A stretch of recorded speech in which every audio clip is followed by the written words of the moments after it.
Because man fallen could not overcome Satan with his human strength, Christ came from the royal courts of heaven to help him with his human and divine strength combined. Christ knew that Adam in Eden, with his superior advantages, might have withstood the temptations of Satan and conquered him. He also knew that it was not possible for man out of Eden, separated from the light and love of God since the fall, to resist the temptations of Satan in his own strength.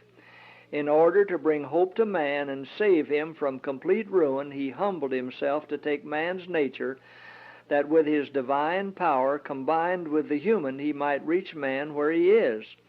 He obtained for the fallen sons and daughters of Adam that strength which it is impossible for them to gain for themselves, that in his name they might overcome the temptations of Satan.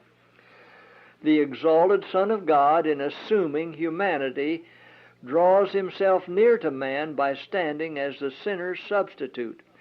He identifies himself with the sufferings and afflictions of men.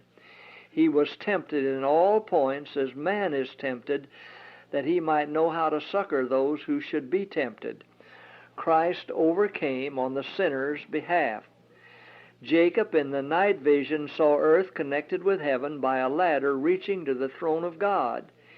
He saw the angels of God clothed with garments of heavenly brightness passing down from heaven and up to heaven upon this shining ladder. The bottom of this ladder rested upon the earth, while the top of it reached to the highest heavens and rested upon the throne of Jehovah. The brightness from the throne of God beamed down upon this ladder and reflected a light of inexpressible glory upon the earth. This ladder represented Christ, who had opened the communication between earth and heaven. In Christ's humiliation, he descended to the very depths of human woe in sympathy and pity for fallen man, which was represented to Jacob by one end of the ladder resting upon the earth, while the top of the ladder reaching into heaven represents the divine power of Christ, grasping the infinite and thus linking earth to heaven and finite man to the infinite God. Through Christ, the communication is open between God and man. Angels may pass to and fro from heaven to earth with messages of love to fallen man, and to minister unto those who shall be heirs of salvation. It is through Christ alone that the heavenly messengers minister to men. Adam and Eve in Eden were placed under most favorable circumstances. It was their privilege to hold communion with God and angels. They were without the condemnation of sin. The light of God and angels was with them and around about them. The author of their existence was their teacher, but they fell beneath the power and temptations of the artful foe. 4,000 years had Satan been at work against the government of God, and he had obtained strength and experience from determined practice.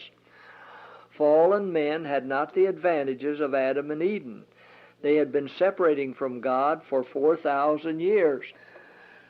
The wisdom to understand and power to resist the temptations of Satan had become less and less, until Satan seemed to reign triumphant in the earth.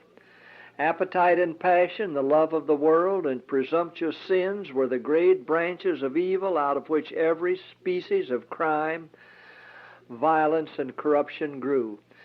Satan was defeated in his object to overcome Christ upon the point of appetite.